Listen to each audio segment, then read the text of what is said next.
Salut à tous, on se retrouve pour une nouvelle vidéo sur powerpointcreation.com. Aujourd'hui je vais vous montrer un petit truc, ma foi très sympa, que j'ai mis en place déjà plusieurs fois au cours de présentation PowerPoint donc, et qui permet de captiver un petit peu le public. Donc voilà, j'ai créé une petite présentation exemple donc sur l'anaconda vert.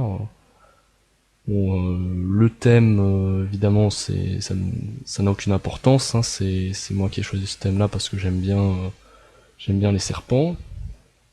Voilà.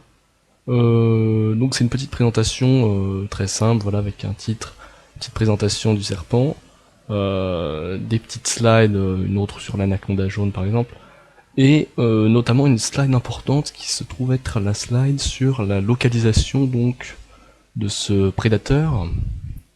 Voilà, donc j'ai fait une slide avec une petite carte du monde pour montrer à quel endroit donc on va retrouver cet animal sur la planète.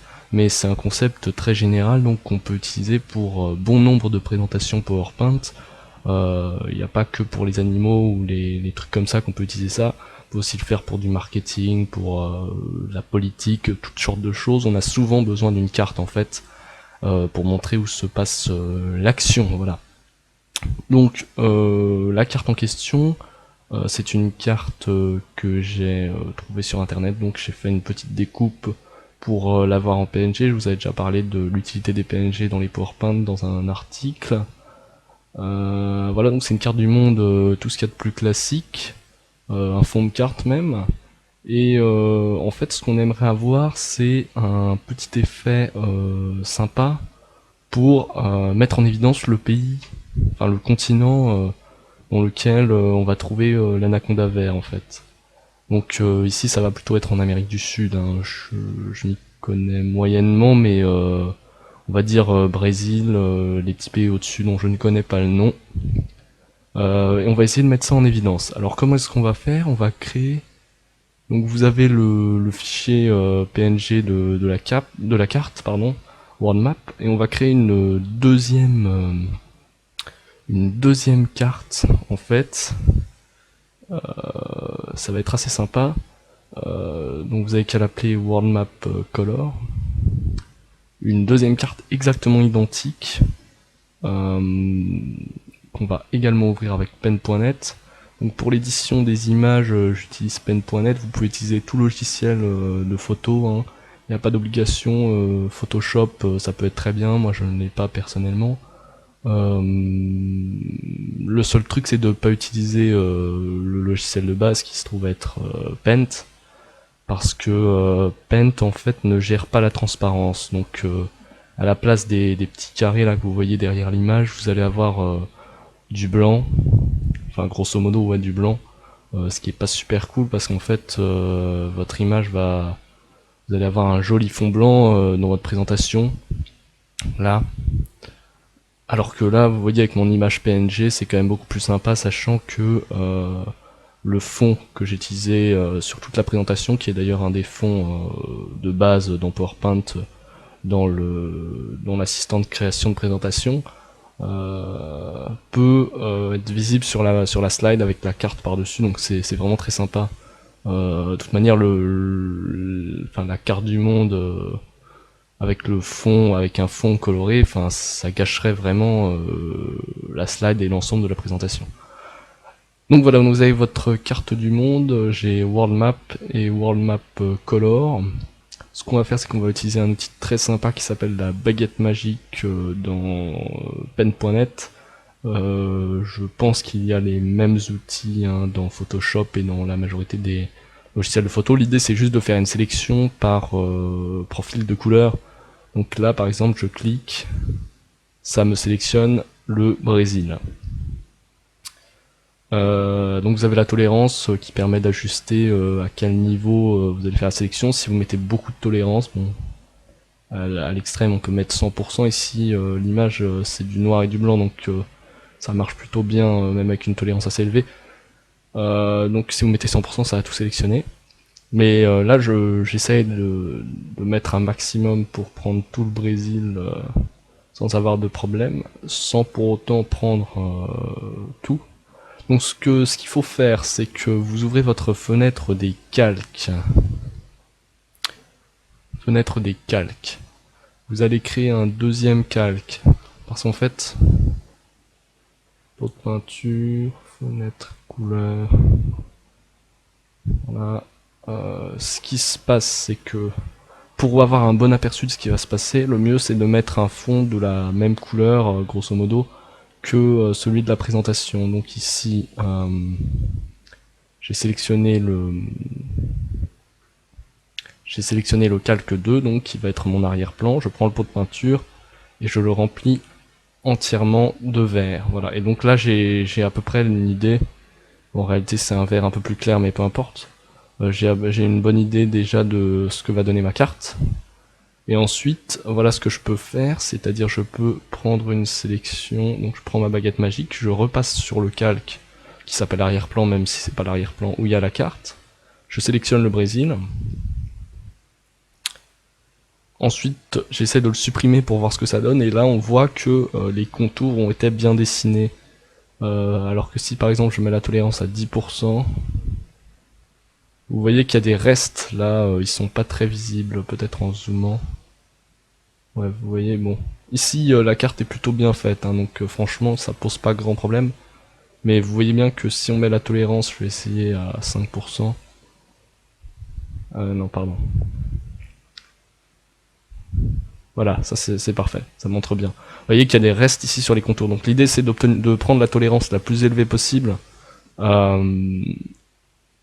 sans pour autant aller tout prendre. Donc là je crois qu'à 94% ça marchait. Non. Donc plus bas, 89%, voilà. Et donc là, vous voyez, on a la découpe du Brésil propre et tout. Donc maintenant, on peut aller chercher l'outil pot de peinture. Le truc, c'est que, bon, pour les besoins, on va mettre en rouge, hein, disons, pour soigner le pays. Le truc, c'est que la tolérance du pot de peinture, là, le pot de peinture va s'appliquer uniquement à la sélection qu'on a faite, c'est-à-dire le Brésil. Donc, pour avoir le résultat que vous souhaitez, vous pouvez mettre la tolérance à 100%, je pense. Vu que ça ne colorie que dans la sélection, ça marche très bien, puisque là ça va colorier l'intégralité, il n'y a pas besoin de mettre à 50% ou quoi. Sinon vous pouvez directement aussi, ça marche pareil en fait, mettre la tolérance du pot de peinture à 82% et l'appliquer sur l'intégralité de la sélection. En fait ça fait les deux étapes en une, c'est presque plus pratique. Voilà. Donc on a colorié notre Brésil, et si je désactive le calque 2, on a la même carte avec le Brésil colorié. Donc maintenant on n'a plus besoin de ce calque, on le supprime, c'était pour avoir une idée. La méthode que je donne là pour colorier les trucs, etc., c'est une méthode qui est très générale, c'est prendre la même image, faire des changements, et ensuite on va utiliser une transition dans PowerPoint pour faire l'apparition. Donc voilà, j'enregistre, j'ai mon image world map. Ah, je me suis trompé, donc j'ai mis world map. Bon, c'est pas grave, j'ai inversé les deux images, hein, les noms des images. Bon, donc on a une image, peu importe, une image coloriée avec le Brésil en rouge, une image qui n'est pas coloriée, ça devrait suffire pour pen.net. Donc on a les deux images. Maintenant je vais retourner dans ma présentation PowerPoint, donc sur l'anaconda vert. Voilà, donc je vais supprimer mon image, hein, parce que j'avais fait un petit rognage qui va m'empêcher en fait de faire mon truc. Je vais mettre ma carte du monde. Voilà. On va la passer donc derrière l'image que j'avais mise. Voilà, donc c'est la même carte du monde. Alors vous remarquerez que il y a les petites îles là, que j'avais supprimées à la base parce que je trouvais ça pas très joli, qu'elles se superposent sur le graphique et elles n'ont pas un intérêt fondamental. Ce serait un petit peu long de le faire avec vous, mais vous pouvez retourner dans pen.net pour les supprimer sur les deux images. L'idéal c'est de la supprimer sur l'image avant de faire les modifications pour colorier en rouge. Sinon vous avez l'outil de rognage, mais c'est ce que j'avais fait à la base, sauf que si vous rognez, quand vous allez dupliquer la slide pour remettre l'autre image, il va falloir rogner exactement pareil, ce qui risque d'être embêtant pour la transition. Donc il vaut mieux le faire sur pen.net. Donc je duplique la slide, je garde tout exactement pareil. Je fais attention, en l'occurrence je n'avais pas mis d'animation parce que c'est une présentation exemple, mais je fais attention donc de bien supprimer les animations s'il y en a. Je supprime l'image, donc je mets ma nouvelle carte du monde. Je vais aller retenir donc les informations de position. Position, voilà, je vais regarder donc coin supérieur droit. Donc en horizontal on est à 0.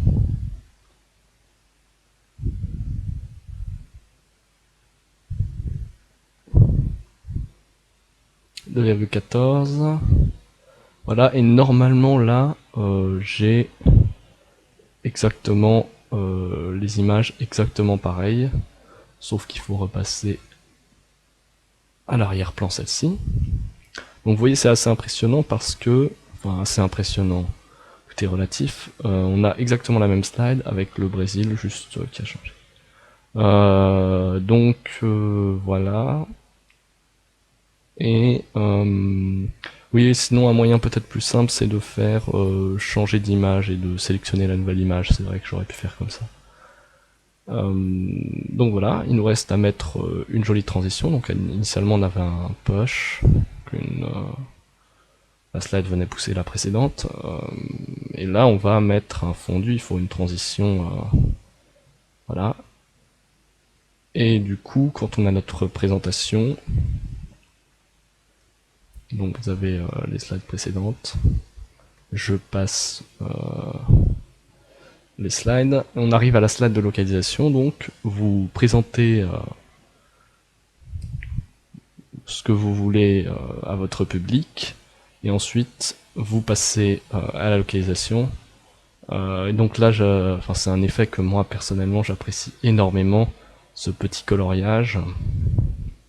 Donc vous voyez, je fais retour arrière, retour avant pour bien vous montrer. Le truc c'est que bien sûr vous pouvez colorier plusieurs pays, vous pouvez après si vous maîtrisez un peu plus pen.net etc, vous pouvez faire des zones spéciales avec un dégradé, on peut faire avec les calques, on peut faire des choses magnifiques. Là évidemment c'est un exemple plutôt simple de cette application, mais c'est quelque chose de très général et je trouve que ça c'est vraiment très impressionnant. Bon là après on a la suite de la présentation qui n'a pas un intérêt fou. Donc voilà, c'était un petit tutoriel vidéo pour vous expliquer comment faire ce petit effet de coloriage d'une carte qu'on va se regarder une dernière fois pour le plaisir. Voilà, donc ça fonctionne très bien. Vous pouvez faire après un certain nombre de customisations sur des cartes différentes, des couleurs différentes, des zones différentes. Vous pouvez le faire plusieurs fois de suite pour mettre en valeur différents espaces, etc. Après, je vous laisse mettre de la présentation et de la manière dont vous organisez tout ça. Voilà, on se retrouve très bientôt pour de nouvelles vidéos sur powerpointcreation.com. À bientôt.